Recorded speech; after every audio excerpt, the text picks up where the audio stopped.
Hola mis amigos, happy Sunday, happy Easter Sunday from Punta Esmeralda Beach in Playa del Carmen. This, my friends, is one of my favorite beaches here in Playa. It's really cool because we have this water that comes from a cenote and it mixes with the ocean water, okay? And of course today would be one of the busiest days. Normally Sundays would be a busy day at the beach, but today even more so because it's Easter Sunday. It's a long weekend. A lot of families are off work obviously and enjoying some family time.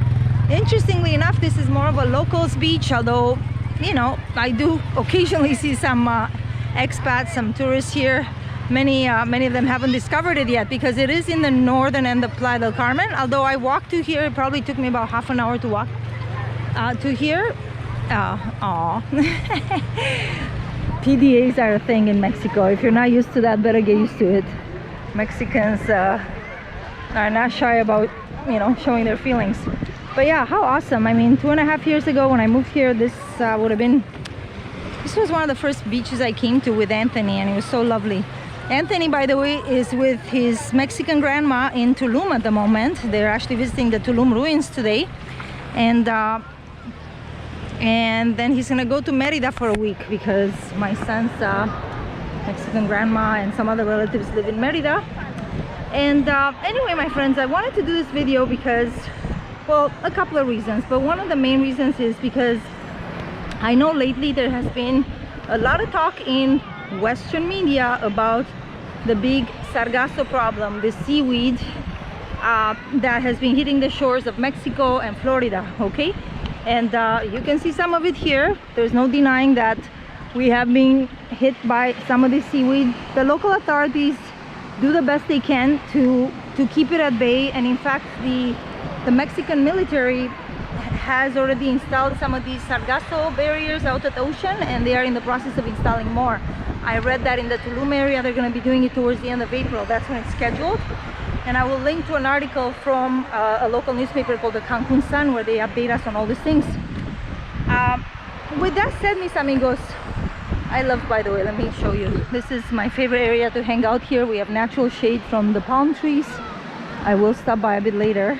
But in the meantime, I'll keep walking.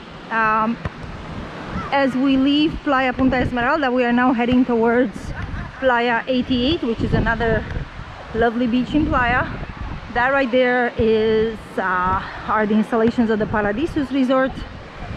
Anyway, I'll keep walking and talking, mis amigos. I don't want to make the video too long, but here's the thing, right? So all of a sudden the Western media has made such a big deal about this seaweed issue, right? The sargasso is the name of the seaweed. And I want to tell you, you know, I moved here in September of 2020, and it is my understanding that since 2018 we've been having this seaweed issue every year. Usually it would be in our summer months, so starting in May up until September, and then it would be gone. This year it started earlier. It started in about February, okay? This said, I don't know, I find it kind of interesting, to say the least, that the same media that for the past 3 years was telling Canadians and Americans and the world over, the global population, stay home, stay home, stay home, are now telling people, don't go to Florida, don't go to Mexico, because this big seaweed problem, okay? Interestingly, Florida and Mexico have been the places, some of the places with most freedom in the world in the past 2-3 years. And we know there's been a huge influx of Canadians, Americans, Western Europeans that have moved to this area. Many Canadians and Americans from, you know, up north moved to Florida as well, and from other parts of the US, because we know very well why, because of all the restrictions and all that. I want to keep this channel vanilla, so to say, so I'm not going to get too political, but I would just ask people to use some discernment in terms of what you hear on the news, because it is the same news media that has been telling you for the past 2-3 years, stay home, stay home, stay home. They don't want people traveling. We know there's an agenda to set up even, you know, the so-called 15-minute cities and so on, okay? I don't want to get too much into it. I would just say use your discernment, okay? With that said, there's no denying that there is the seaweed issue. So if you're a traveler that really just wants to go to a beach for a week, maybe you can find some other beaches that don't have this problem. So for example, here in Mexico, the inland facing areas of Cozumel, the island of Cozumel, Isla Mujeres, don't have this problem, right? Because the seaweed comes from the far out, okay? So over here looks like they've already done some cleanup, and they do it on a daily basis, literally. They come with trucks, all kinds of machinery to try to keep the beaches as clean as possible. And as you can see, like, this is quite nice, no problemos. But anyway, when they don't clean it, it is quite a bit, but it's not any worse than last year, this time last year, or the year before, you know. So again, how interesting that the media all of a sudden is making out of this global news story. Ha ha ha. Give me a break, right? Anyway, with that said, like I said, if you are somebody that is literally wanting to enjoy a holiday by a beach in the sun and you're concerned about this, okay, maybe don't come here for a week. What I see this area becoming more and more so is a long-term travel destination.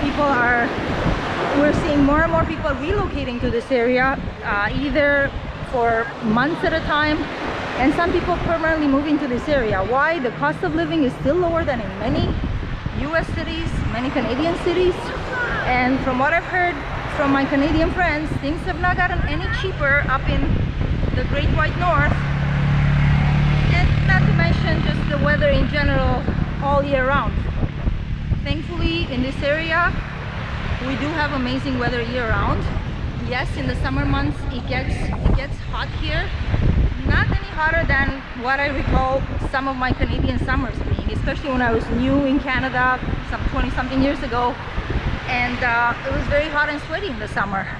Since then, weather manipulation, my friends, has gotten to like incredible levels. So the world over. And again, I don't think this whole Sargasso thing is an accident. Some people say, as you can see, they have it, in some cases they have it piled up like this. Yeah, I mean, a lot of people think that the whole Sargasso issue is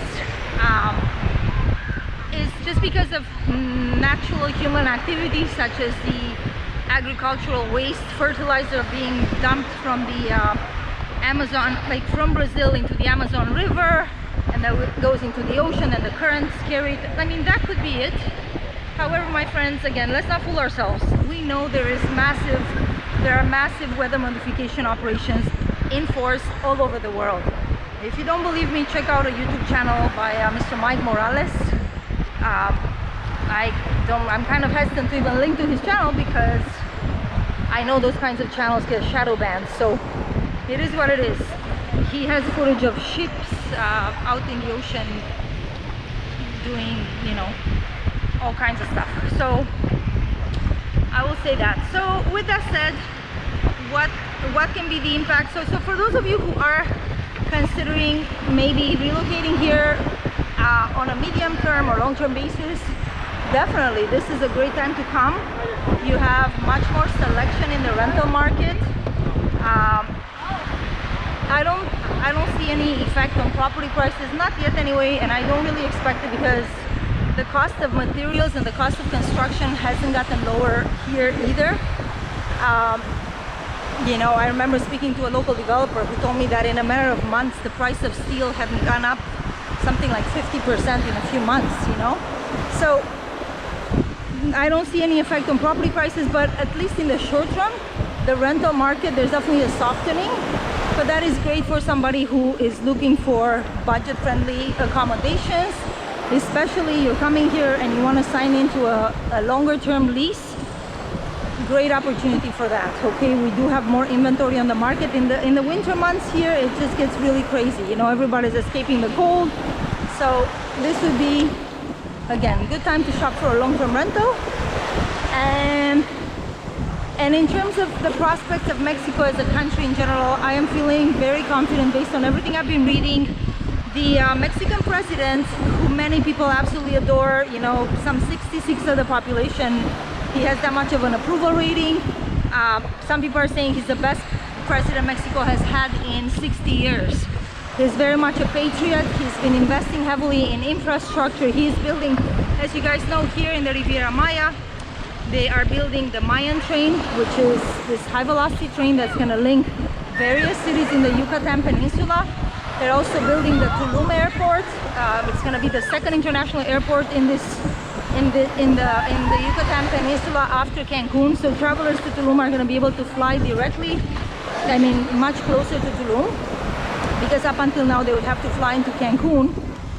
And in addition to that, there is another railroad being built across Mexico. It's something like the Pacific something, I forget the name of it, but I've been reading about it, and the amount of infrastructure is quite impressive. In addition to that, the Mexican president wants to see Mexico become energy independent, so he's invested heavily in oil refineries. During COVID, they also bought, Mexico purchased an oil refinery in Texas.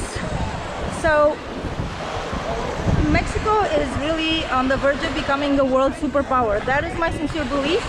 A lot of manufacturing is being moved from China to Mexico because of all kinds of political issues and also just the physical proximity. So Mexico has a lot going for it, and it is as close as we get to a democratic country. I mean, it's politics is a big question mark all over the world right now, and who you can trust. But what I can say, you know, I've even read comments from Mexicans on some of the YouTube videos who have said, Mexicans from other cities, you know, who said, I don't know what's going on, but I'm a Mexican and I'm doing better now than I ever did in my life. So that says something for, you know, the strength of the Mexican economy in general. And you know, for any of you contemplating either moving to this area or at least checking it out for a few days, for I would say a few months, any of you who have the ability to work online, I sincerely believe, you know, Mexico in general and the Riviera Maya in general is a great place to come, okay? And in particular Playa del Carmen, because of how walkable it is, it's been a particularly great place for me to live, and for many people. You know, you don't necessarily need a car here. My old car in Canada was costing me $1,000 a month. So for many people, if you're able to work from home and you live in a walkable city where you can walk to the grocery store, walk to the beach should you want to, you know, or walk to the little cafes, restaurants that are all around, it's great. You know, it's one less expense you're gonna have. Anyway, mis amigos, I don't want to make this much longer. Thank you for tuning in. Have a wonderful rest of your week, and I will see you all soon. Blessings. Mwah.